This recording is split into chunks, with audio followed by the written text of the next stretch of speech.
And I think it's bullshit. So many people say, oh, if you find the right deal, the money will follow.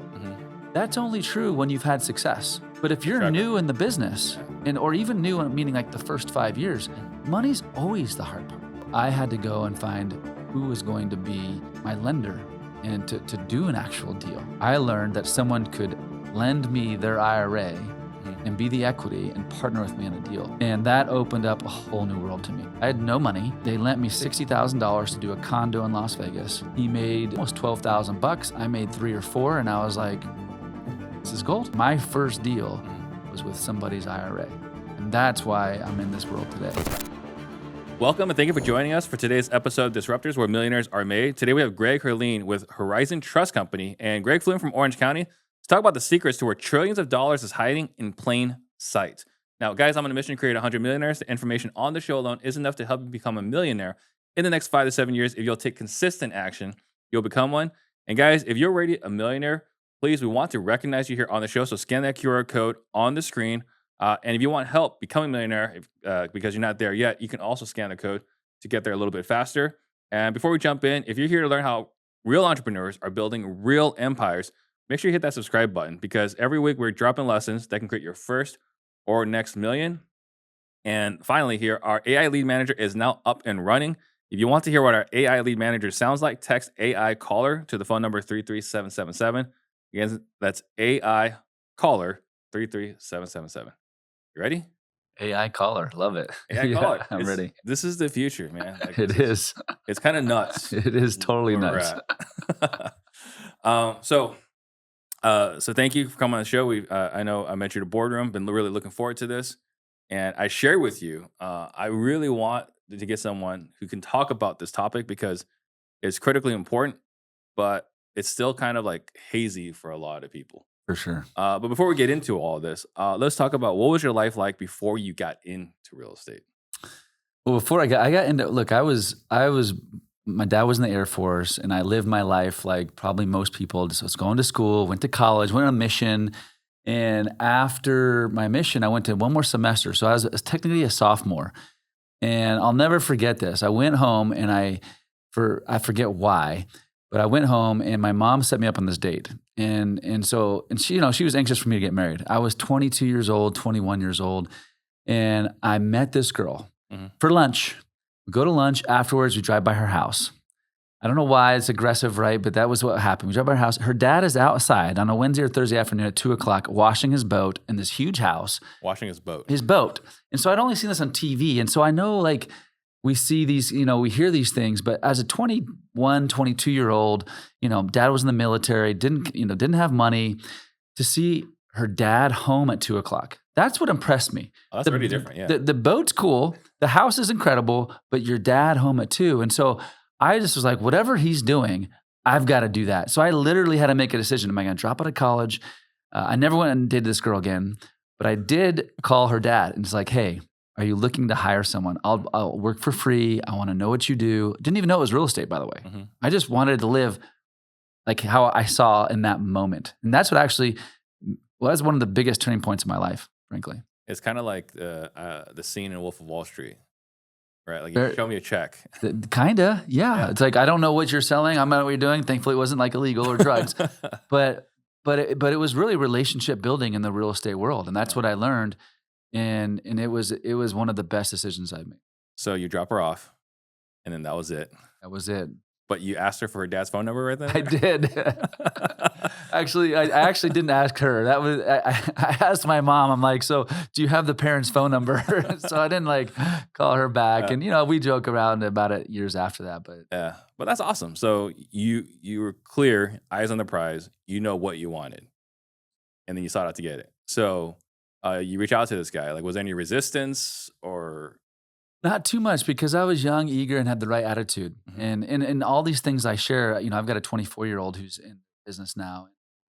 He listens more than my 18-year-old, but people ask, like, what's your secret? I'm like, let me tell you how you started, because if you can get something from that, that's the secret. Like, good attitude, right energy, work your ass off. Like, all these things are important. And that's what I did. And I didn't take no for an answer. And I said, hey, I'll come work for free. It wasn't like I couldn't afford it, right? I was going to have to live with my mom, but I was like, I'll work. I just want to learn what you do. So I did everything from coffee to laundry to taking all his notes. But then he started letting me sit in all his appointments. Mhm. Back, 25 years ago, you'd write notes, right? And so, Right. and so Not, I not would, AI. yeah, not AI. We would take notes, and I would just listen. I'd see what was happening and how they talk and what kind of deals they're talking about. So I was just learning as I was a sponge. Taking notes is like what was being said in the meeting, or just notes for yourself to learn. What was being done in the meeting and what they were talking about, because there was always follow up. Mm. Typically, when he was meeting with an investor or a realtor or some kind of a business person, there's follow up. And so he would do not. He was just having the conversation. Mm. I was the note. I was like the secretary. Right. But it couldn't have been a more valuable situation I was in. It only lasted 6 to 8 months, mostly because I actually learned so much that I also didn't really enjoy this individual. Mhm. But I'm still grateful for the situation. But I learned enough, and I especially thought I could go do it on my own after that. Of course. And it was a little harder than I thought, but I did begin the process then. But I think the humility, right, of like, hey, can I learn from you? I'll work with you for free, and then you got to sit in the meetings because Mhm. that's where the money is made, Right. right? Like you got to hear what the conversation is, who they're talking to, how they're talking to, how they're presenting themselves. That's Right. right. That's right. It was the best thing. And that's one of the first things I'll tell people, like, you want to do X. Well, first of all, like, go sit in that person's office. Like, Mhm. because you might sit there for a minute and be like, this is what I wanted a dream to be, and this is not the thing I want to do. And so I think it's really important to go and live that world, even if it's for a day, a week, a month first. I mean, I could say, like, not everyone knows this. I mean, I think a lot of people know this, but like, I have a master's degree in electrical engineering. Like, I went 4 years of college, and then I decided to become a PhD candidate, which meant like another like 3-year commitment. And after like a year in, I was like, this is dumb, right? Yeah. So I graduated my master's degree, and I worked at Intel for 3.5 years. Okay. But it wasn't even a year that I knew this was not This for is me. not it. And I spent all that time, and like I know when I quit, everyone was like, "But Steve, you spent all this time, energy, effort to do this. How can you walk away from this?" So I think what you're talking about, like, hey, if this is the direction you want to go, just spend a day there. Go Make test it. sure this is actually where Yeah. you Go want to do. test What you it. want to do. Yeah. Yeah. That's really smart. Okay, so what were the biggest lessons before we talk about you going out on your own, which will probably be another really interesting story? Yes. What were the biggest eye-opening moments for you, because you were coming in like with a blank slate with very different expectations? The biggest eye-opening was hearing what investors wanted as far as terms go. Mhm. I that I feel like there was like a class or a degree on almost everything that I learned. Like it was like a fire hose. Like every week I learned something. But understanding your investor and what they're looking for Mhm. and the terms they want was gold, complete gold. And that will carry over to probably the next segment. We're going to talk about how in the next part. But understanding terms and investors and those relationships was probably the best thing I could have learned. Mhm. Let alone just different relationships. I got to see who he was using for his legal work and for his renovations, and so many people, and I including myself, have to go through some tough situations. Bad attorneys, bad renovations, Oh yeah. you go through that. And so I got to kind of, I feel like, skip some of the bad people or relationships, but I didn't skip all of them. I Yeah. found them. So Yeah. Okay. So he really shortcut the process for you. he did. Okay. And then, like so many of us and people we've hired, it's like, well, okay, now that I've learned everything, Yep, that's right. I can go do this on my own. That's right. So what was that like, taking that leap? It was exciting. I was like, look, all I've got to do is like make 2,000 a month Mhm. the rest of my life, and I'm good, Yeah. right? Because I'd been living on like $1,000, so like two would be a win. So I learned very quickly that I was not bankable. Mhm. So banks wouldn't lend me money. My family had no money. My friends had no money. Mhm. But I was finding great deals, Mhm. and so I thought, look, if you find a great deal, the money just comes. Which, by the way, I've now stood on many stages with many celebrities who talk about that, and I think it's bullshit. I'm sorry, can I curse? Because I am. Uh, so many people say, oh, if you find the right deal, the money will follow. Mhm. That's only true when you've had success. But if you're track new in the business, Yeah. or even new, meaning like the first 5 years, Mhm. money's always the hard part. Yeah. And even now, successful people, I've learned, if you want to scale, money is still the hard part. Mhm. But I learned real quick that money was a problem.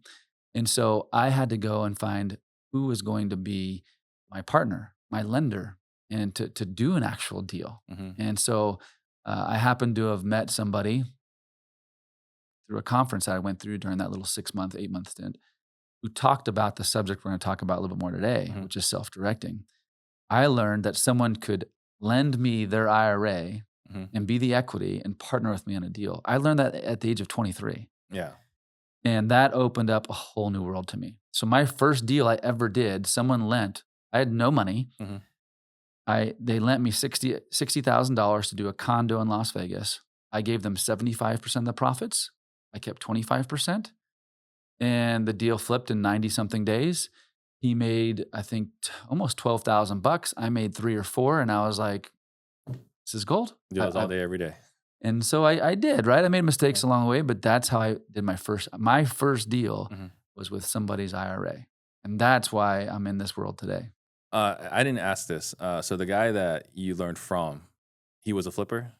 He was more in the lending of real estate, but also flipped commercial buildings, Okay, got it. And then so your first foray into real estate, you did a homes. condo. I did a condo. Okay. Yeah. Any reason why you decided to go in that direction? Because that's all I could afford. Okay, makes total sense. And Don't then, worry. I decided to go to hotels and condos. I mean, in condominiums and stuff, but okay, so that was your first deal. And then where were you? Las Vegas. Las Vegas. Okay, so how are you even finding deals? So there was a couple ways. Uh, and this also came from Chris, right? So Chris had these like bird dogs, I mean, what we call them now today, right? Mhm. Well, there was a lot of deals that Chris, the guy I worked for, would pass on. Mhm. So I got to meet this individual. I also learned just different realtors. So I literally knocked doors on different realtor. I went to realtor's office saying I was an investor, saying I had money, Mhm. and I was looking for investment properties. I was doing kind of the things I had gone to a few conferences, right? I was Mhm. just absorbing. So between hearing from him and going to conferences, I was literally knocking on doors. I was going to realtor offices. I went to a title company, Mhm. just one. I should have gone to more, Yeah. it was just building relationships. And so this bird dog guy, though, he's the one that got me this first condo. What was fascinating is this is 20 years ago, This was 24 years ago. 24 years ago. This still works today. You can go right now and go to realtor offices like, I'm an investor. I'm looking for deals. What do you have? That still works today. People aren't doing it because they're using AI and they're using VAs and all. Yeah. Like there's something to be said about face to face, Mhm. shaking a hand. Yeah. You'll get more deals than somebody else. It's funny. I was actually consulting with a company this morning, very successful company, one of the biggest operators. And they were talking about like, how do I do this? Like, well, you have to build relationships with realtors. Like, they're wildly successful. They're like, hey, we haven't figured out this piece yet. And that was the advice I gave them this morning. It's sound advice. Yeah. And you knock enough doors, shake enough hands, you're gonna get 1 out of 10 or 20 that say yes or give you a deal, and it's all it takes. Yeah. And when I'm 23 years old, I'm not afraid of anything. I'm not afraid of talking to anybody. Hmm. And so that's something, that I learned at a young age and that, some people can't do. And people say that to me, "Well, I can't do that or I have a full-time job." Find someone who's good at that. Right. Have 'em do it. Well, you do also have a competitive advantage. Like you knock doors overseas. Like, 2 years. where did you go? Ecuador. Ecuador. Yeah. Right. So you door knocked for 2 years, selling something that's really difficult to sell. Yes. Right. God to people who already believe in God. Yeah. So it's a pretty difficult thing to sell. So you already have like I imagine day one of your missionary was very different than day 700. Right. Like the callus, probably the callus on your knuckles. Oh, totally different. Right. Totally different. So, not to say like as an excuse for anyone else, or say like like this is like this tremendous advantage, but like you did have a little bit of practice, a little bit of training. 100%. So if you guys are afraid to go knock on realtors' doors, go sell religion first, and you'll get all the practice you need. Go sell pest control door to door in the summers or solar energy door to door. Mhm. I mean, go do hard things. Yes, yeah, get paid well for it. Go knock Yeah. in the summer because those guys will have 100 or 70, 80K months That's right. summers. Summers. Yeah, it's incredible like how much these kids make over the summer. Yeah, it is. Okay, so you start off doing your own thing. And very quickly, though, you just went into the self-directed IRA world. Well, someone funded my first deal with an IRA. Yeah. And so I learned about that. He lent me he partnered with me with $60,000 with his IRA. He took his IRA, he gave me a percentage of it through a trust company, Mhm. and we did our first deal. Now, he had a lot more money. He did another 4 or 5 deals with me. Once I got 4 or 5 deals under my belt, then I started talking about this subject. I started talking about IRAs. That's all I talked about because I could find deals, but I couldn't find money. Mhm. So for me, I was just I just felt like I had found something that's so unique, and people just weren't talking about. And frankly, fast forward to today, it's the same thing. Mhm. Like people still aren't talking about it, and there's a reason for it. And we can talk about that. Mhm. But I just started talking to people about IRAs. I was a real estate investor, but I was really a self-directed IRA specialist. Mhm. And then what happened from the age of 24 to about 34, about 8 to 10 years, I started over 10. I think I had 11 funds, Reg D and Reg A. Mm. I worked with the hard money lending company. I raised over $700 million. It was like, if you include in the partnership, it's over $1 billion, but $700 million, and 75% of that was from people with IRAs. Mhm. And I just figured out how to find dollars that were dormant, that were unhappy, and just they wanted something different to go do. And so I became a self-directed IRA. I wouldn't say, well, I became an expert, but I didn't even own the company. I owned a real estate business, and I was just trying to find investors. And I happened to look for people with IRAs to invest with us. And so after I but found thousands of individuals and referred them out to other trust companies, their service was so rough. The service was so slow. Mhm. And so when I'd say, I'd be like, hey, Steve, so here's our fund or here's our deal. You're going to make X percentage. We'll get your IRA set up. Use this company. I won't say them, but they're well known. And use that company. And once your IRA's monies are there, then you can go into my deal. Well, if that process was not smooth, you thought my investment was not good. It was an indicator. It was an indicator for my investor, even though it was an indicator for them because it was new to them. So when they do something new, anything that related, if I gave them bad water, they'd be like, well, he gave you bad water. Well, it's not my water. Well, that's what I had at his office. Mhm. Same thing when it came to an IRA company. They thought my investment was slow or not that great because of the service they got. It's a direct reflection of you, and it's a first impression of your work. 100%. 100%. So that's a problem. So that's why I was like, I'm going to fix this. So you were the self-directed IRA guy, and you were good at finding people with retirement funds, and then you would send them to trust companies Correct. to have them converted to self-directed IRAs. That's correct. So then they could invest in our funds or in our hard money lending company. Correct. Got it. Okay. How did you go about doing that? I did lots of different things. I didn't really emphasize this. $700 million is a lot of freaking money. It's a lot of To money. raise $700 million from investors, that is a significant amount. So we don't have to go, how do you raise 700, but how did you get started in finding these people? It wasn't as hard as I thought. And I didn't look back until later on when I stopped raising money. I didn't even realize how much I raised till later. Like I stopped raising funds and then I just started looking back and I started counting it and how many deals I did. So that was never what my intentions were. Mm-hmm. I just kept my nose down as I do today, even really. So, but what I did, there was a couple things that I did, from the most infant stages. It goes back to what I said when I was finding real estate deals. It was literally handshakes, elevator pitches, and I would go to real estate rooms. And this is advice I give people often now too, is there's segments in when I raised lots of money, which is a different story, and just how I got going in the beginning to raise hundreds of thousands, maybe a couple $1 million. And the couple $1 million was a simple one. I would do it differently now with social media. But the couple $1 million that I did, I found myself in rooms often that were doing real estate deals. Everybody has a deal. And so I learned real quickly that my deal's no better than anyone else's. Mm-hmm. Even today, if I were to go to your neighbor and say, hey, neighbor, I've got a real estate deal that Steve's doing. By the way, Steve is the guy in real estate. can I tell you about this real estate deal? He would say, now I'm generalizing, but most people would say, I already know about real estate. I've owned 3 homes my whole life. I'm an expert. I own my home I live in. And I got to tell you, I'm kind of joking, but I'm serious. Almost everyone thinks they're a real estate investor because they bought a home, or even they bought a home a year. That doesn't count, in my opinion. So what I did is I got in these rooms and I wanted to share a message that no one else would share. And I said, do you have an IRA? Do you know that your IRA can be my partner in my next real estate deal? Can I show you how to not pay taxes on your next real estate deal? Well, how do I not pay taxes? Well, do you have an IRA? Yes or no? Oh, you don't? Does your wife have an old 401k from a previous employer?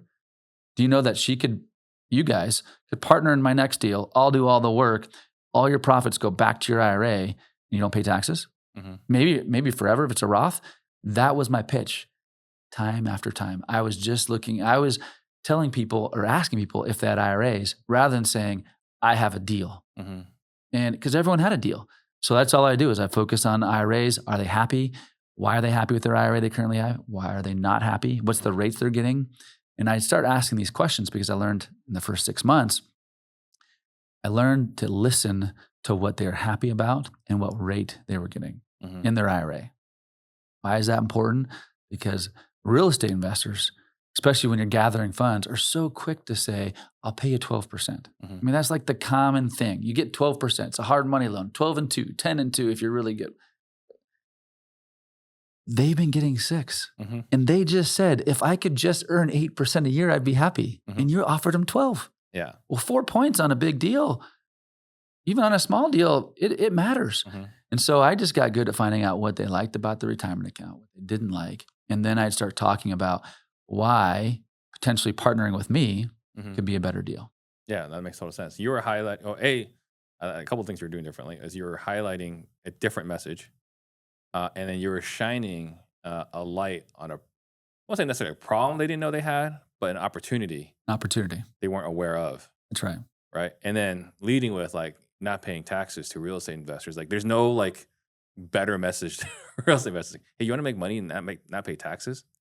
How do I do that? Right. Yeah. Okay. So you're going to conferences and this is the message you're presenting. But I'm just a guest, right? This is before my stage times, right? This is just me, just onesie twosies, a couple people here. All of a sudden, I did my first Reg D. I think on my own, I raised like that same year, I raised $1 million, and I was like, this is great. I have $1 million, and you know that comes with responsibility too. It's almost a little bit of a different business, but I did that, and then the next fund I did was I think $10 or $12 million, and that was still onesie twosies. And you know, until we started doing, then I got known and I started finding the conferences and would speak a little bit at them. So got it. Yeah. Okay, so you saw a problem that you're referring people to businesses, and they were like taking a long time. We're talking like, I guess let's talk about differences in turnaround times.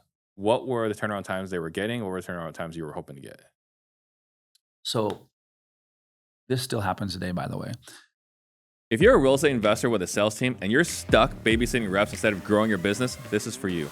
Right now, your reps are burning through your expensive leads like they're practice dummies.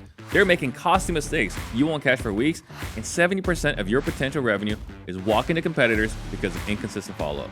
That's why over 130 operators are now using objectionproof.ai to automatically review every single call within minutes, train reps with AI roleplay sessions, and never miss another follow-up. Stop watching your competitors pull ahead while you're trapped doing manager work.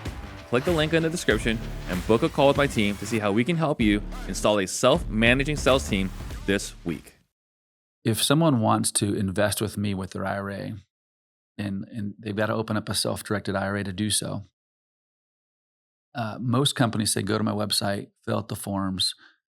It'll all populate online, which is awesome. Well, guess what? The application, first of all, to move over an IRA is not simple. There's a lot of questions you don't know the answer to. So now all of a sudden someone's lost. It takes them a couple days just to understand the questions. And then there's this timing of getting the money transferred from wherever it's at to the trust company. So between understanding the application and filling it out, and then getting the money from where it was over to the trust company, ready to send to me, those two things on average, our competitors would take anywhere from 30 to 45 days. Then once the money got to the trust company, the biggest I'll say in the country today, they then, I would say, okay, my client's funds are there. Please send them. Here's the documentation. Well, it would take them 2 to 5 days to get it over to us. The clients didn't know if this was bad or good because it was their first experience. No context, yeah. I knew because I don't get paid. I can't do a deal till the money gets here. So I'm waiting 45 days. And so I was like, there's got to be a better way. And I created the better way. I created a trust 45 company. days is atrocious. Like if it's like, if there's like legal reasons, right? If there are banking reasons, regulatory reasons, I get it. But 45 days. 45 days is what the average was back then. I would say even today, the whole process from A to Z, most custodians are anywhere from 18 to 25 days, about 3 weeks. Excuse me. That being said, that's what I'm so proud of. We're 7 days at Horizon Trust Company, and we process within 24 hours. So once we have the documentations, we process in 24 hours. It's 7 days from start to end to open up the account and get the money transferred from wherever it's at to us. Can be actually quicker. Don't like to say that. It could be a little longer if the client is not helpful, but we hold their hand. We are the best in service. That's why I started the company. And still today we are, and we do thousands of transactions. So yeah. Yeah, I mean, I remember I opened one up, 15 years ago. Yeah. I don't know. But I remember filling out the form, and I'm a fairly educated individual, right? Yeah. I remember looking at the form like, what is this? Yeah. What does it mean? Now, fortunately, I was close to the secretary. I was able to just hey, what is this? Figure this out. Explain what this means to me. But I can imagine the confusion stops so many sales. Yeah. Right. Lack of understanding. And then on top of that, the part about you getting them excited to invest with you, the amount of momentum lost in That's right. 30 days, they were hot, ready to go. Greg, I'm excited. I want to give you money. I want to make some money tax-free. They talk to their friends. They talk to their advisor. 3 weeks passes by. Yeah. Yes. Yeah. Now you got to get them all excited again. That's right. To actually fund the account and so on. Okay. So you saw this problem, and then you sought out to solve it. So how long ago did you started Horizon Trust Company 15 years ago? 15 years ago. Yep. 15 years. So talk to me about what is involved, because there's not a lot of custodian companies out there. There's not a lot. I mean, the barrier to entry is high. You've got they require, depending on the state, anywhere from $3 million to $25 million of cash in the account that you can't ever touch. It's just in the account because you're regulated by the banking division. Then they require the CapEx. So it took us 3 years before we made money. So you have to have 3 years of reserves on top of the $3 million. And so you have to start with basically $5 million that you can't touch.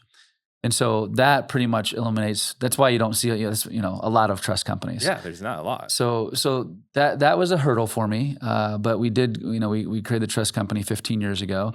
And we were slow going and not great at marketing, even though, I thought I was good, but there's some Goliaths out there that are really good at marketing. But I also wanted to maintain the importance of our service. And we've done that ever since the beginning. So we started 15 years ago, and we've done it for ever since. We're in Albuquerque and also in Las Vegas. Okay. So going back to, raising, again, 700 mil on your own and then over $1 billion with partners, what were you buying all this time to raise that much money? Because you started with a condo. Yeah. What are all the different projects you've been a part of?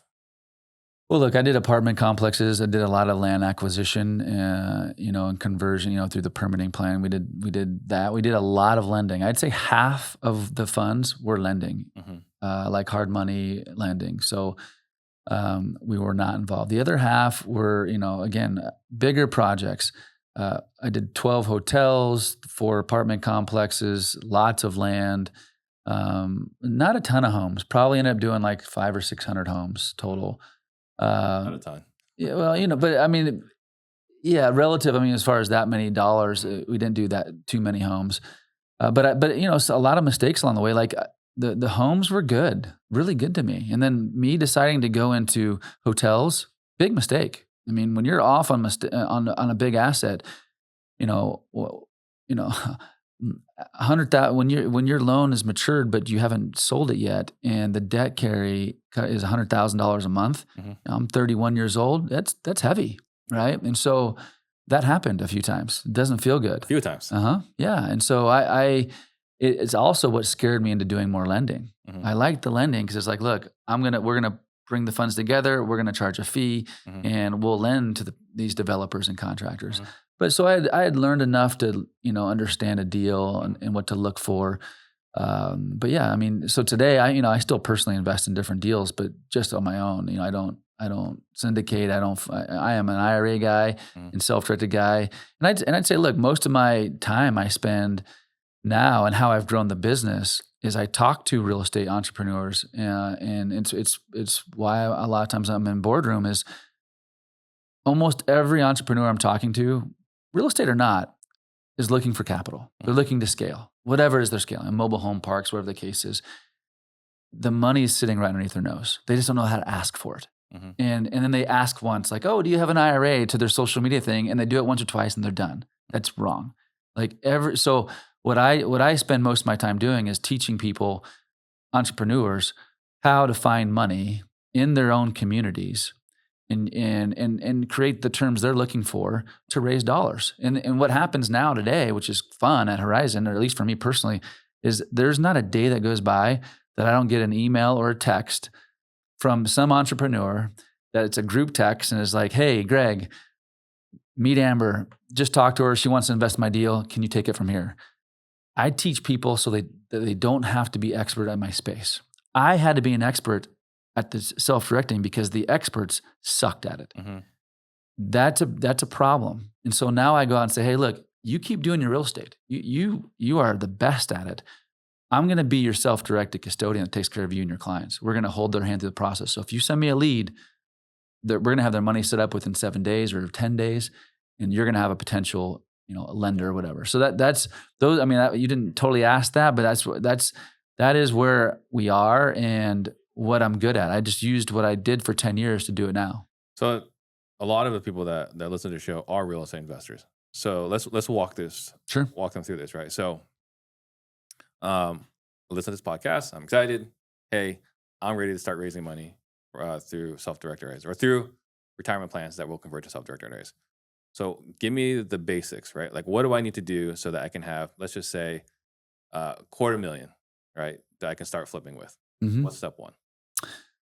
Step one is first understanding what we're talking about today. So let's just say you understand the concept of a self-directed IRA, okay? If not, take 10 minutes, look at ChatGPT, you'll learn it real quick, right? Once you understand it, the next question is, the next thing I would do is asking people questions and finding out who has IRAs or old 401ks. Now, why is that important? I don't like to give advice or solutions to people who are not looking for them. Mm-hmm. They're not looking for advice and don't need help. They're not going to hear your message. Right. So the next thing you do is, once you understand what a self-directed IRA is you should start integrating, you and your team, or if you don't have a team, just you, start asking people, do you have an IRA or do you have an old 401k with a previous employer? Mm-hmm. Previous employer is important because if it's a current 401k, it doesn't qualify for what we're talking about today. But mind you, there's over 100 million IRAs in the United States that have over $20 trillion. So 100 million. Over 100 million accounts. Not dollars. Accounts. In the United States that have over $20 trillion. Right. So for anyone that's saying, I can't find money, you haven't effing looked everywhere. It's all around you. In fact, if you take that number, I did this number recently with ChatGPT because it helps so much, right? You can put how many adults, right? How many are at the age of 18 and above in the United States? And I forgot what it was. There's like 200 and something million. I believe, don't hold me to that, but I think it was 200 something. Then it was like, okay, there's 100 million IRAs. So that means it's really like 40%, 45% of adults have an IRA or an old 401k, which means pretty much to the left or the right of you. I mean, maybe not my 18-year-olds or 20-year-olds, right? But if you're like 25 or older, most likely there's somebody who has an IRA. So what does that mean? You should be, I'm giving you a long answer to your question here. you should be talking about and asking people, do they have a retirement account? Did they know that they can use it to invest in real estate? Mm-hmm. And if the answer is yes, they have an IRA or an old 401k, and no, they didn't know they can invest in real estate, the next question is, would that be of interest? If I could show you something, you could partner with me on my next deal. I'll do all the work. You could partner with me with your IRA and we'll flip the next deal, or you can lend to me on the next deal. Would you be interested? Mm-hmm. That's the conversation. You have 10 of those, you're going to get 1 or 2 for every 10. Mm-hmm. And the other thing is someone doesn't have to do it with all their money. I can share it with you, Steve. And you're like, cool, Greg just told me about this thing. By the way, it sounds new. It's been around for 40 years. Mm-hmm. But I'm not sure about it. And that's okay. My next thing, once I hear there's some discomfort, is like, you don't have to do it with all your money. If you've got a $1 million or $200,000 IRA, test it, $50,000. Let me see if I can give you a 10 or 12% rate of return and beat the stock market consistently. And so the first steps are understanding what it is, piquing people's interest, asking questions, and asking them if they would be interested in potentially partnering with you and not pay taxes on the gains, right? And then the last thing that I still have today, but I do it for business growth, is I have my own, I have whiteboards. And for my business today, it's different, but it's the same. Every conversation I had like this, I have a whiteboard and I would write it down. Name, how much they had, if they were happy, what rate they were looking for. Mm-hmm. And some are gonna be like, oh, I wanna make 20%.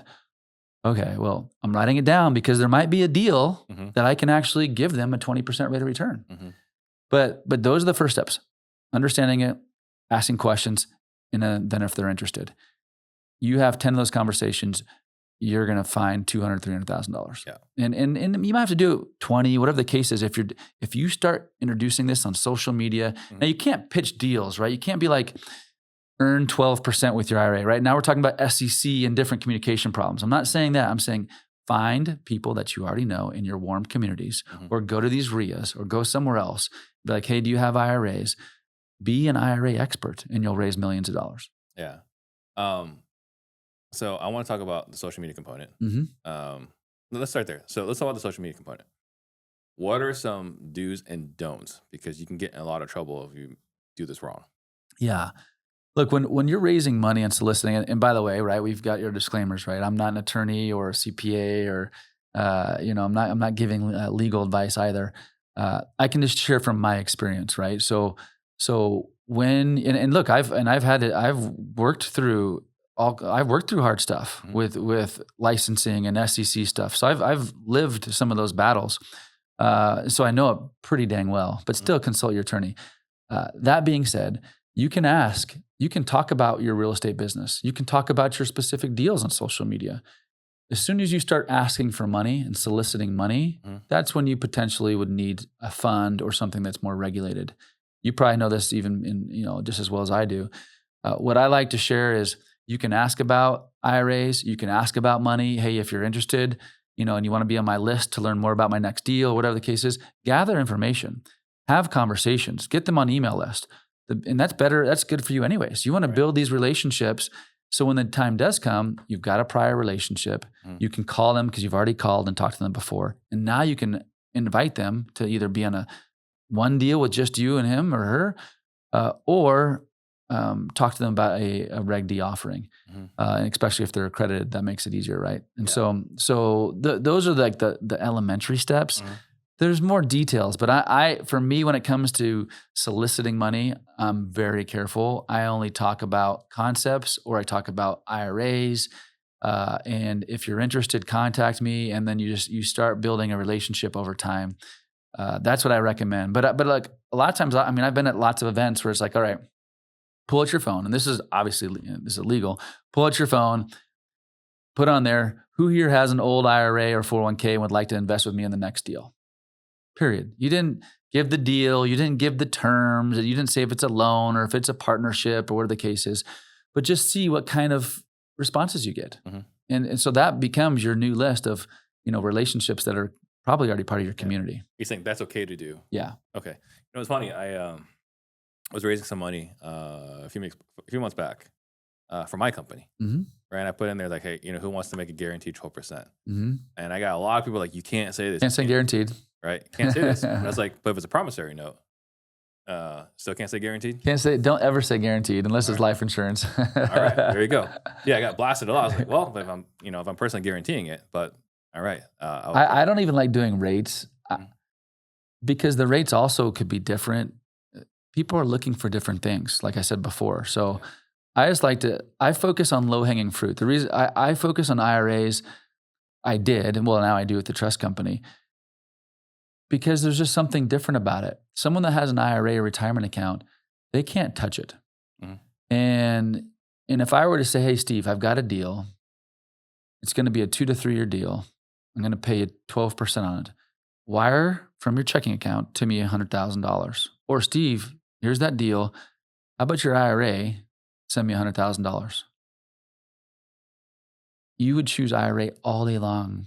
And so would almost any other American because it doesn't feel like you're taking the money. Right. You can't touch it anyways. Right. And so now the other nice thing about that is if a deal goes longer or there's some few problems in there, it's your IRA. It can take a little longer. You can't touch it anyways. But if you give me $100,000 and I say it's a promissory note, I'm going to pay you back in 2 years, and it's 2 years and I don't, you're going to be like, dude, it's due. In an IRA, you can negotiate those terms a little bit better. Right. Makes total sense. It's a mindset.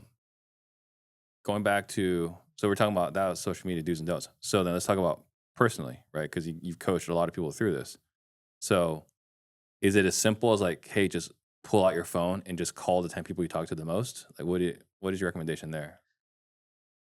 No, not necessarily. Oddly enough, from my experience, maybe not oddly enough, my 10 closest people are the most difficult. I mean, it took my dad 6 years before he invested $5,000 with me. Yeah. But, 5,000 was probably like, 500,000 to someone else. But still, some of the closest ones are the most difficult. So I feel like some of the best places or people to talk to are these different events and meetups and RIAs or masterminds, people that are more like-minded, not necessarily your 10 closest friends. Because I also don't really enjoy I don't take any family money. I did that and that didn't go well, right? It's got to be perfect if it's family money, right? You can't miss a beat. And so, I don't know if it's that. For me, it's being in the right groups and also just listening to how others are raising funds. For me, I find myself in events. That's where I find it, and I find relationships that way. And so for everyone, it's a little bit different. Like, so my son's doing this now. Doesn't work for me. He has his own business. He's 20. He just turned 23. And I haven't given him any money. And he has found lenders, but also just different relationships through a couple little events he's gone to, not related to me, and also some friends who have like $5,000 or $10,000. I think he also, so the answer he'd give you might be what you just said. I know that one of his mom's friends gave him $25,000. So he probably did what you said. I just found more success being in rooms that were not necessarily real estate entrepreneurs, but real estate investors. So we met through Boardroom. Yeah. Is that an example, or is that those guys are so focused already that they're too far along in their journey? Believe it or not, that's an example. And the only reason why I would say that is because I've been in Boardroom long enough that I've done deals with people in Boardroom. I've also, I hear a lot because I've been around a lot. And so there is a lot of investing happening between each other. There's money that's going back and forth on different deals, different businesses. And I see it, right? So, I can't tell who, but my IRA, because we have almost 8,000 clients, I see thousands of different types of investments. So I get to see what people are investing in, which is exciting. But yes, that mastermind is a good example. It's a harder one to break into if you're new into real estate, right? But there's those kind of rooms and groups. I mean, I spoke at, there's so many little different events. Ryan Pineda and Grant Cardone. Like, there's so many different investment, all different ages, from 18 to 75 years old. They're at these events that either have money or have deals. Yeah, you want to find yourself in a room where there's both. Right. And sometimes, which you would think in Boardroom, it's mostly all deals. but there's also quite a bit of money that invests. It's a lot of money in there. A lot of money in there. One of the things I learned from a mentor long ago was RIAs are the best places to go, and it's kind of like a dark reason.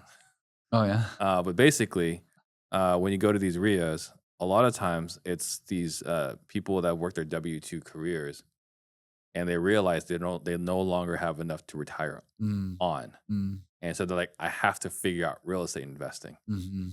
But it's kind of late for them to become real estate investors. Yeah. But they have a lot of money Saved in money. retirement That's right. from working a corporate job. That's right. So like, this is like the best place to go talk to, because like they can't necessarily become big operators today. They can, but that's probably not the most likelihood. That's right. But they have retirement funds that you can help grow, That's right. right? So I think that's a big point there. You can't. I mean, and that's there. It is when I said there's over 100 million people. They're Mhm. all around you, and you'd be surprised. And so I just would open my mouth about it everywhere I go. Yeah. And so you will find people if you're looking to raise money. You don't have to go to RIAs or masterminds, but you do have to be building relationships wherever it might be. Yeah. And then I want to talk about understanding self-directed IRAs. But before we do that, guys, if you guys are taking any lessons away from this, if you're learning something from this, please comment below.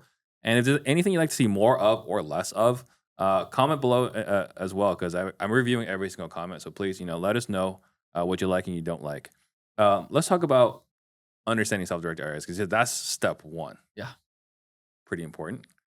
So let's remove the not the cobwebs, but like there's a little bit of haziness around it. Like there's rules and like how it works and so on. So if I wanted to understand self-directed IRAs, explain it to me like I'm a third grader. Sure. So first of all, self-directed IRA is not a type of IRA.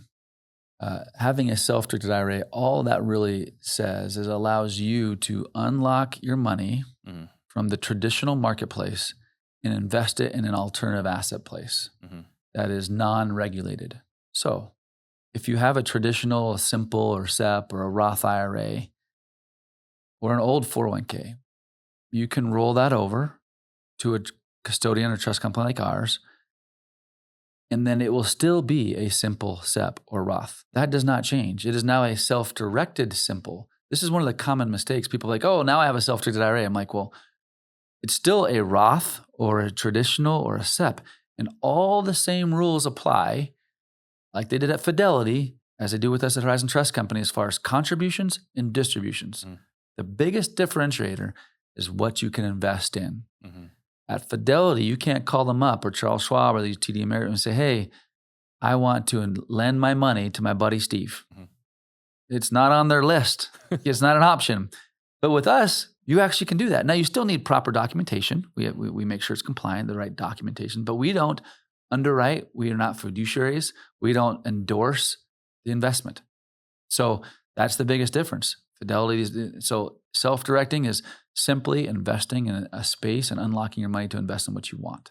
So I know back when I was at Intel, I think I was with Fidelity. Mm-hmm.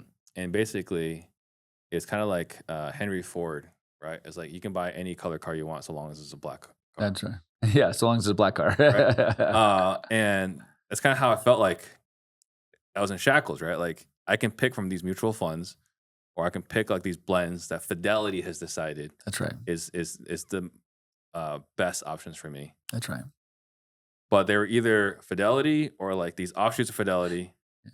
But that's it. That's right. Right. That hasn't changed, by the way. I can't imagine that it has. Yeah. And if you look at the way the stock market or the exchange works, is they get paid based off of percent under management. Yeah. So it does not behoove them to not invest it in a Fidelity fund. That's right. So that's the reason why it's so difficult. So what you're saying is the biggest difference really is just like almost like the address of where the money is at. Like that's it. Because we're not investing it for you. Mhm. So the money then comes over to us and it stays in trust and count. You can see it online, but it does nothing until you direct us and say, hey, send it to this deal. And so that's how it works. It's a really simple process. people, and it's been around since the 70s. People just don't know about it, mostly because of what you said. Advisors don't get paid if they lose assets under management. But I will tell you the other thing, and I don't hate it on advisors because they are needed for majority of America. Only 5% of Americans do what we're talking about. And only probably 15% should be doing it. 85% of Americans should not touch this. So I'm not here to say, oh my gosh, this is the best thing and everyone should do it. The reason why they shouldn't do it is if you're not going to do any due diligence, you're not going to make sure the documentation's correct, you don't know who you're investing with, stay in the market.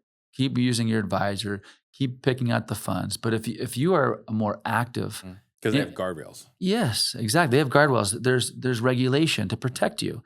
And I think that's important, especially for, in America today, that you still do need that. I just happen to be in circles, in masterminds and groups where I'm around educated entrepreneurs that believe in themselves and believe in their industry. And so the government has approved this, something that allows us to invest in asset classes and in people that you normally couldn't do. And it's powerful. I mean, this is not not only is it not new, but some of the most powerful people are using this. And I think that the middle class does not get to hear the story and should. Yeah. I mean, I think the most notorious example of Peter Thiel. Peter Thiel. Yeah. I want to talk a little bit about, not everyone knows that story. Yeah. Peter Thiel, he was a starter of PayPal. And so one of the founders of the PayPal media mafia. Right. Before PayPal was a good idea, right? So, he put in his money. We all know it was a good idea now, but his Roth IRA was contributed, had equity in the company and was part of the startup money. And so he wasn't personally, it was his Roth, which this story goes, I've seen many variations of this as far as on a smaller scale, but he then sold his interest, right? And so when he sold out of PayPal, that first sale, I don't know exactly, you can Google it, but I think it was like 150 or 200 $1 million, right? So his $10,000 turned into, call it 200 million, something stupid, right? So he then reinvested it into his next business, and I forgot what that is, but it is now worth like, I don't know if it's 600 million or if the rumor is $1 billion, but anyways, he will never pay 1 cent on that account. And he did it with inside of basically a Roth self-directed account. So there is a new rule now, thanks to him. Congress has come out with something different. I have not seen this tested yet, so someone could test this in court. But the rule is you can no longer make more than 10 million a year in your Roth.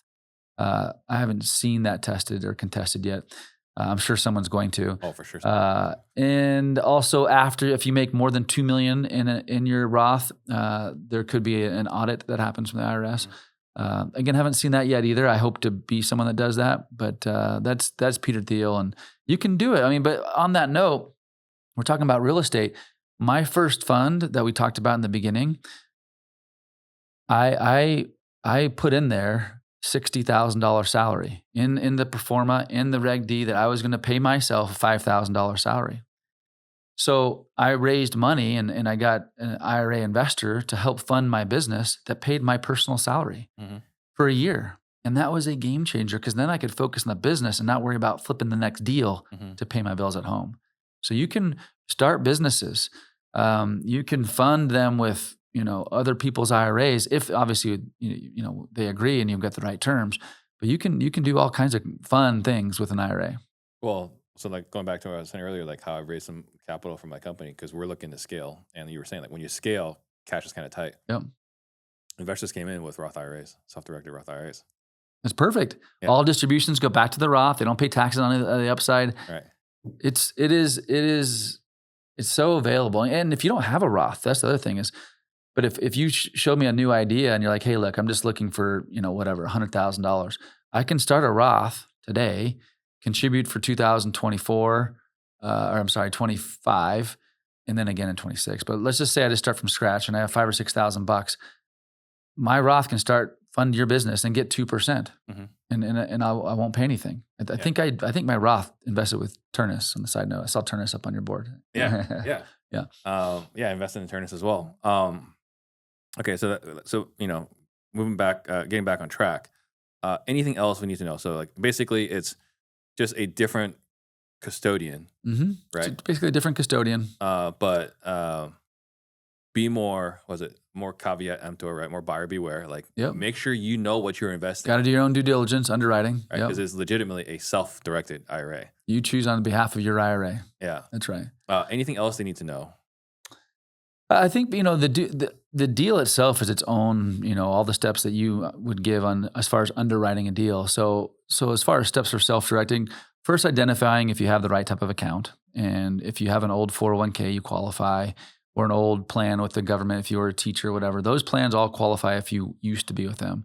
Identifying the account, getting it transferred over, getting it set up, and then you're good to go. And so there's not too much after that. One thing I hear talked about is Checkbook. Checkbook LLCs, yeah. Checkbook. Can you speak on that a little bit? Yeah, so the Checkbook LLC is probably 30% of our new business is Checkbook LLCs. It is it gives you the most flexibility and control of your retirement funds. Mm-hmm. So and we do these for, like I said, every day. It's just adding one more step. So when I said you move your money over from Fidelity to Horizon Trust Company, we then help you create a Checkbook LLC. Your IRA owns that LLC. And so your monies leave us and go to this LLC that you are the manager of. So if you're the manager of that, you then can write checks, do wires, do everyday business. Now the rules where it gets, I wouldn't say gray, just where people can mess things up, is a Checkbook LLC. Somebody, if they start paying themselves a commission, salary, they start commingling their non-IRA money with their IRA money, all no-nos. These are things you can't do. But it's perfect for that guy or girl who's got an IRA, who wants control, who's maybe buying assets that have bills and taxes and vendors and contractors. Checkbook LLC is awesome. Gives you complete control of your IRA. So I want to get your perspective because this is your world. Can't remember what the guy's name is. I think it was like Tax Free Wealth. Can't remember the name of the author. It's like Tom Wheelwright or something along those lines. But basically, Tom Anderson. No, it wasn't that. But his point was this: you should never buy real estate in a self-directed IRA. And you should not only, but one of the best things to do with self-directed IRA is to become a hard money lender. So I want to get your perspective on that opinion. I know why someone would say that. If you have the option of buying real estate, if you have money to buy real estate outside of your IRA and money inside of your IRA, lending is better inside of your IRA because there's no tax benefits. Mm-hmm. Buying real estate outside of your IRA, there are tax benefits. You don't get any tax benefits when you buy real estate with your IRA. Right. So that's why he would say that. I wouldn't say even problem with it. The reason why I would potentially say that you would, and I do, by the way, I definitely buy real estate with my IRA, even though I'm not getting the tax benefits today, is when you do buy with your IRA, most people only have large sums of cash available inside of an IRA, meaning I don't have enough money to go buy a piece of real estate. Personally, I only have it in my IRA. I don't think I'm explaining this very well, so let me just say this better. If you're making a 6 to 8% rate of return in the stock market, and now you decide to self-direct and you start buying and holding real estate in your IRA, and you're making 10 to 12%, is that better? I would say so. Yes. So are you losing some tax benefits of doing it? Yes. But your IRA is making more money. So my advice is do better than whatever you're currently doing in your IRA. If that's buying and holding real estate and you're still doing better, God bless you. You're still avoiding taxes. But if you are one of those lucky entrepreneurs and or business people that have money both inside and out and you can choose, then yes. Like I like to buy storage unit facilities outside my IRA. I like the cost tag. I like the tax benefits.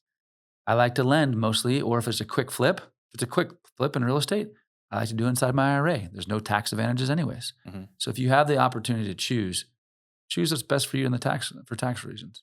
Got it. Makes total sense. Anything we haven't talked about in regards to self-directed IRAs, Horizon, and so on that we should definitely make sure we highlight? Because I think this is a topic that I've been wanting to talk about on the show, and for whatever reason, it's been hard to get anyone to talk about this on the show. Well, that's what I want to say, actually. 24 years ago, I never thought I would be so excited and be talking about IRAs. Mhm. Like, I'll never forget the time I'm about to get on stage. It's a break. There's like 400 people. I must have been 32 years old.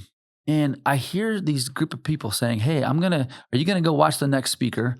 Or let's go get a drink at the bar at the hotel. Mhm. So I'm just listening to this. I'm like, I'm still kind of young. I don't like hearing that kind of stuff. And my confidence is going down. They say they're gonna go to the bar. They're going to the bar. It's a long story about what you're saying. I think this is important. What I didn't share, and I want to share a little bit stronger here. The message that I shared that day would have probably changed the lives of those 23-year-olds. Oh, you're saying when you were the speaker? I was a speaker. They They didn't left. want to listen to you. They didn't want to listen to me. They left. I spoke. The biggest misconception, and the reason why this message is so important, and why I thought I would never be an IRA expert, because it can be the most boring thing if you make it boring, is it will change your life. Mm-hmm. And I can't tell you how. I live a life 10 times better than I dreamed of when I was 23 years old. And I truly can say, not self-servingly, that it has to do with being able to scale my business and finding IRA funds. And I can tell you this right now. I see it in my own son. I see it with my friends and business partners and masterminders. If you want to raise $1, $2, or $10 million, which probably will move the needle in your business, focus on this simple thing. And it will change your business. It will change your life. And so that it wasn't really something to add. I just wanted to share that this message of IRAs can be the sexiest thing if you understand it. So let me ask a question. It's gonna be completely selfish on my part now, Sure. right? Because we're looking to get to the next stage of growing our business, right? Mm-hmm. Raising some additional capital. Can you talk at all? And if you can't, that's fine. Mm-hmm. About doing a debt fund with a Roth IRA to scale the business. Can you counsel on that, or is that something like completely off topic? Debt fund, which I understand, but what do you mean with the Roth IRA? Is someone investing with the Roth IRA? Mm-hmm. Well, I don't see why it would be. Maybe I don't totally understand the question, because the debt I fund. can be completely ignorant on this topic. That's why I'm asking. Okay, so will a debt fund, which I've done several of, are there's no tax advantages anyway, so it's perfect for someone with an IRA. So if you have a debt fund, your community, your individuals, your clients that have a Roth or should convert to a Roth or traditional to a Roth could invest, which I would do. I would convert to a Roth, invest in a debt fund, because all of those proceeds then go back into their Roth tax-free now and forever when they pull it out at the right age. And so that's the only commonality of what I hear you're saying is the debt fund with the Roth. Got it. I don't know if that answers your question or not. So if I want to go down that direction, you have someone that I would talk to about going down that direction. Well, I have an SEC attorney that has done all of my funds that I've referred out to many actually boardroom members that can help you create the fund for very low money. But then then getting access to those with retirement accounts goes back to grassroots community stuff. Right. Yeah. Absolutely. And then for you guys that are interested in what we're talking about here, if you want to learn more about it, communicate with Greg and his company. You guys set up a website, horizontrust.com/disruptors. We did. Yep. What will they find there? For your listeners, we want to know where they're coming from, first of all. So that's one thing. But they'll get kind of my little ebook that I do on this. They'll get on my little webinar series as well to educate them more on the ins and outs of what people are doing. And then they'll schedule a 1 hour free session on how it works for them, what kind of IRA, because this subject can be different for everyone. Like, you might have an old 401k and you might have an IRA, and how is that? Should I convert it to a Roth? This requires one-on-one conversation. So between 15 minutes and 60 minutes to a free session, we don't charge anything for that coaching session basically, and we'll just teach you how this applies to you. Then you can take that, and if it makes sense for you, great, and if it doesn't, that's fine too. But that's what they'll do if they go to there. If they can DM me, they can go to horizontrust.com/disruptors. And just register there, and we'll help them. Cool. Yeah. And then for sure, we're going to put your handle on the description of the video. So I saw in the notes here, you guys control $1.3 billion in assets. Yeah. So we control. I liked is probably a loose word.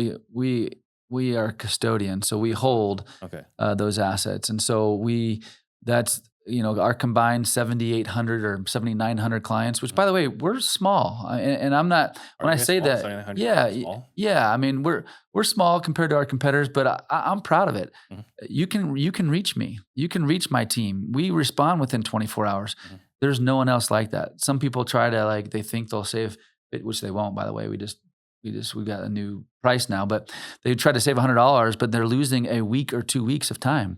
And a week or two is like a half a point. Mhm. So we're talking about hundreds of dollars. And so people just don't get it. So yeah, we're small, but yeah, we got about a little over $1 billion. I think maybe it's $1.3 billion in assets. Yeah. Yeah, got it.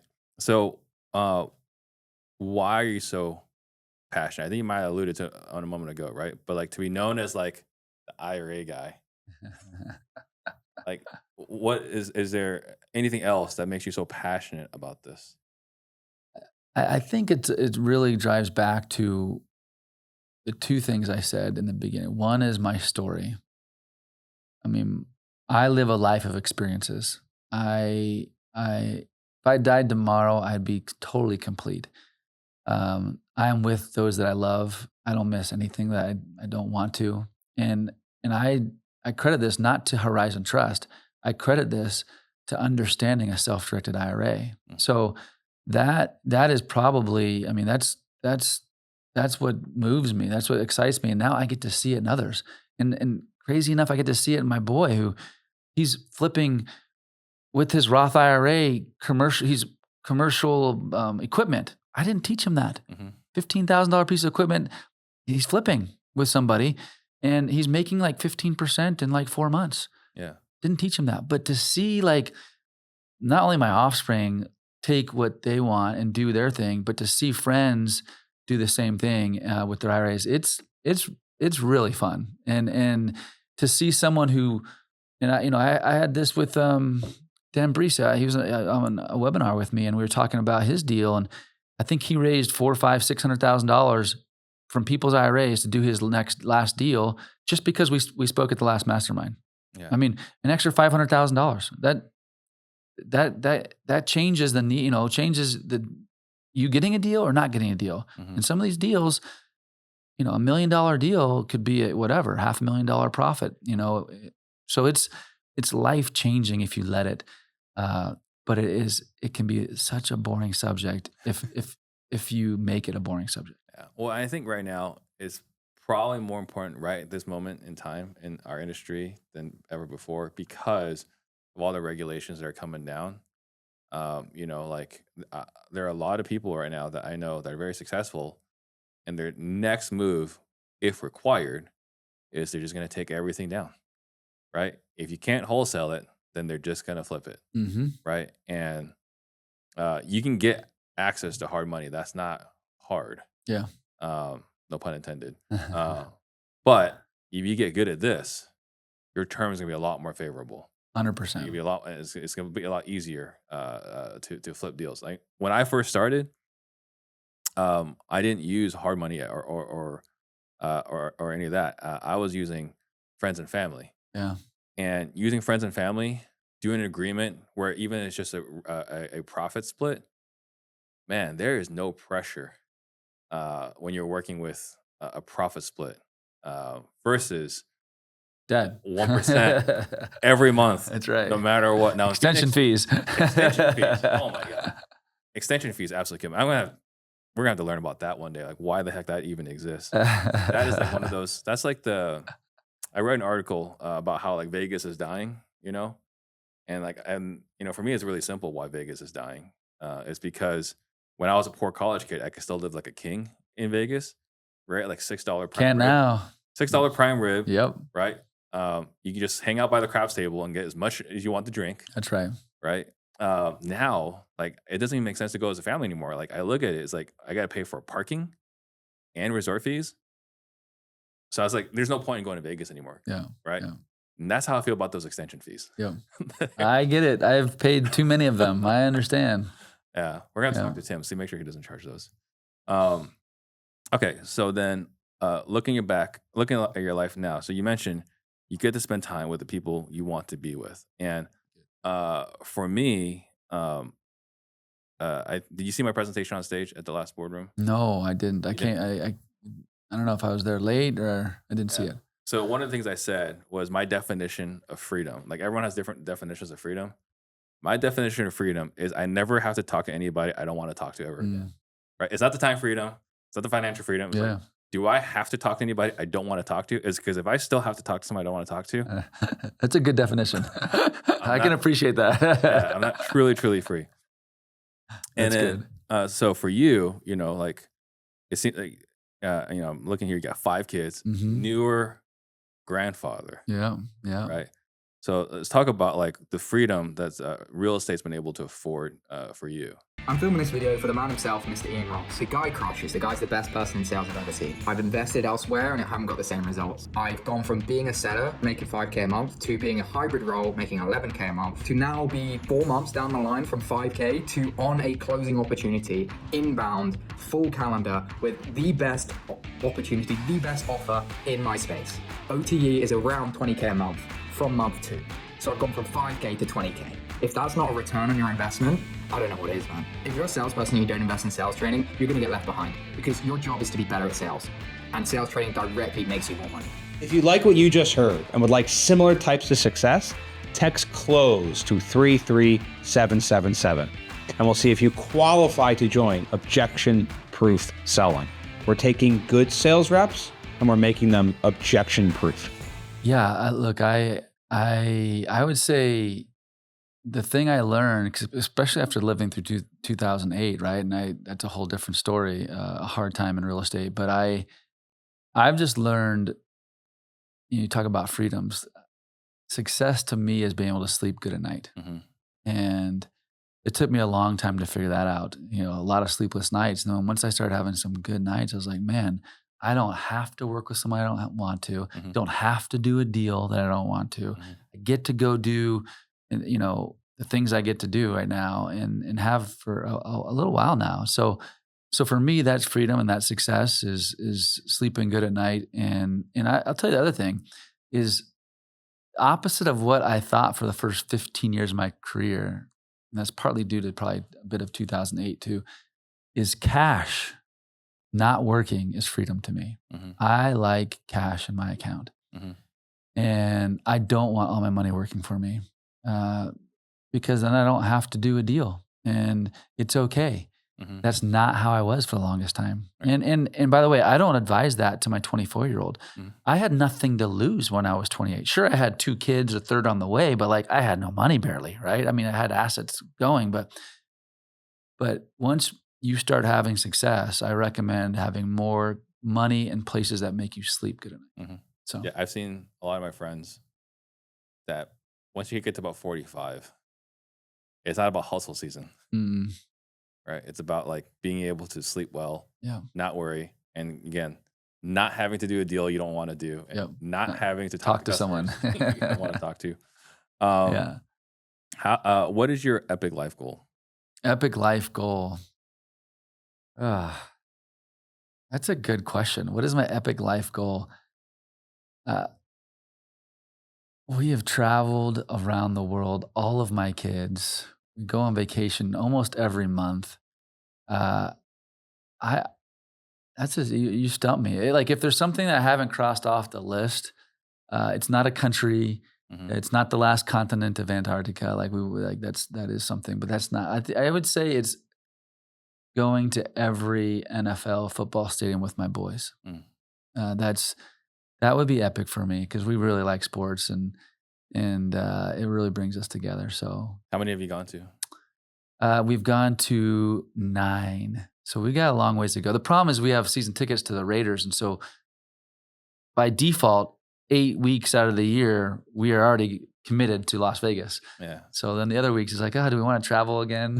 so No, yeah. that makes total sense. Good thing is you got plenty of time. How do you want to be remembered? A giver and a lover. I love hard. I love my friends. I love the people I work with. I want to be known as someone that is just a good person that gives and loves. Yeah. Yeah. And what would you say is your superpower? My superpower is patience and relationship. I'm patient. I'm patient through really hard things. I've been through some really hard things, and we all have. Mhm. But I'm patient through hard things, and I'm people trust me. Can you give me an example of being patient through hard things? I can give you lots. When in the easiest one to share, besides some personal things I've had to go through, would be in 2008 when I went from $10 million of net worth on paper to owing $25 million to banks over pretty much overnight, right within a 12-month period. And my partners filed BK, and I had no money. I had 3 kids and one on the way, and I negotiated my way of not having to file bankruptcy and negotiate all my bank debt and made it through. And I did it probably one way that I've shared that I shouldn't do that, but I didn't really tell too much of that story to any of to my wife at the time and friends or family. I just took it all on, and I was patient, but I worked through it. So that's an easy one to share. Yeah. Yeah. So 25 million owed to the banks, Yes. and you got all the way through without filing BK. Yeah. So I think that's a record now on our show. Like I think 20 million was the previous record, I'm not proud of that. but it's a significant accomplishment, Yeah. right? Because those are the things that people look at. Like when it's like, why should I bank with you? Well, Yeah. I didn't file BK when everyone else did, because literally, like I think 99% of the population at that time did. On paper, it made sense, right? It made sense. Yeah. But what's interesting now, full circle, is I now own a trust company where banks are vying for my business Mhm. all the time. It's pretty cool. Yeah. It's pretty cool. It's a different situation. Yeah. I'll have to talk to you about that as well, because I also own a bank. Yeah. And then what would you say is your biggest regret? And how did you learn from it? My biggest regret.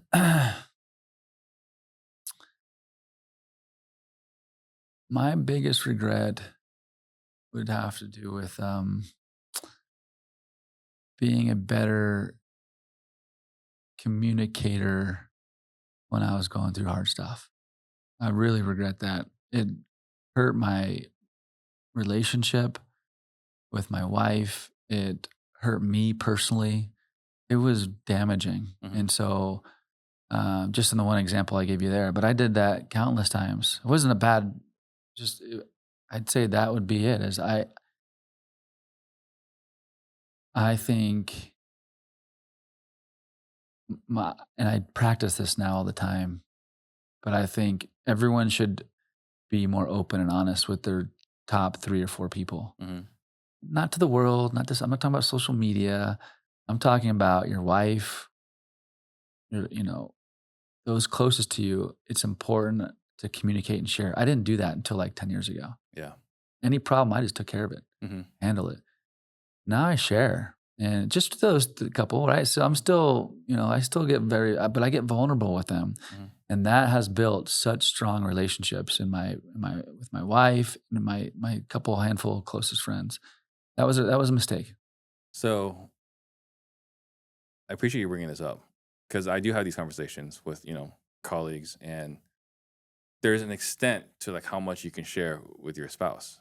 And I say this, like this might be offensive to some, but like, women crave more safety and stability than men do. Mhm. We're the hunters, right? We're willing to go Yeah. do crazy stuff that we probably shouldn't do at times, but we're willing to take more risk. And in a lot of relationships I've seen in marriages where like where the husband is honest and transparent, it makes everything else harder because the wife then is like not sleeping, Sure. right? It's like what are your thoughts on that? That's how I lived the way you said the first 15 years of my life, and the last 10, I've shared everything, Mhm. and I haven't felt what you said. I thought what you said. I didn't tell her about what I was going through in 2008 because she was pregnant. I had 2 kids. By the way, this is my ex-wife. Who is we're on good terms. She's a great mother. But we didn't communicate very well. Mhm. And I put that on me more than anything. But I just commit to myself from now on. I want the person I'm with to know the details of the hard stuff. Now, there's certain details, cap rates, and or someone who like F's me over in the specifics of the nitty gritty. I'll only share it with some of my business, my couple close buddies who get that part. But I'll still tell her high level. And look, women are typically right about who we partner with. I've had some tough partnerships, and they're like, I don't like him. I'm like, well, we're gonna double our business. He's the right guy. And then sure enough, she was right 5 years later, 3 years later. Yeah. So I don't know. I'm a proponent of share more than less until she says back off. Yeah. But the other side goes too is I ask more questions so she shares. It's important that she gives me, because if I'm doing all the talking, and that's I'd say the common problem, this is my opinion in relationships, is the spouse, male or female, doesn't have something going on in their life. If they're just whatever, fill in the blank, they just do this, or they just play tennis, or they just are a stay-at-home mom, but they need to have something that they are very much in tune with that's not with you, that you can come back and talk about and you're interested in. And so I think that's important too. I don't know, relationship talks are a whole different thing. Well, and then just a quick tangent here. You're talking about, like the women are better at sensing. We now have a policy where we cannot hire somebody until Summer, who you met earlier. Yeah, I met Summer. Actually watches the Fathom interview, because we record all the interviews. And then she has to say like red light, green light. Oh, really? That's great. Hopefully she liked it. Yeah, because if she says red light, then we don't even hire the person, right? Because like. Oh, I thought you were talking about the podcast. That's funny. For staff. For staff. Yeah, it makes sense. Right? Like, because I'll look at it, it's like, all right, like the resume looks good, the interview went well, the profile, this and that. Yeah. But then she'll say like, I don't like his energy. And I was like, I don't even know what that means. But she's been right every time. Every time. So now it's like, I'm not even going to argue with it. You don't like that energy? Yeah. All right. But I'm sure you've hired one or two before that where she didn't want you to, and that's how you know she's right. Right? Oh, there's a bunch that we've hired that. Yeah, she said no. Yeah. Yeah. So now we're like, forget it. We're not even gonna hire. We're not gonna send a job offer until she watches the job interview. Yeah. Okay. So, what are some final thoughts you'd like to leave all the listeners with? My final thoughts are this should be implemented. If you're looking to grow or scale your business, you should incorporate self-directing into your business model somewhere, somehow. And if you're not sure how, reach out to me and I'd love to help you.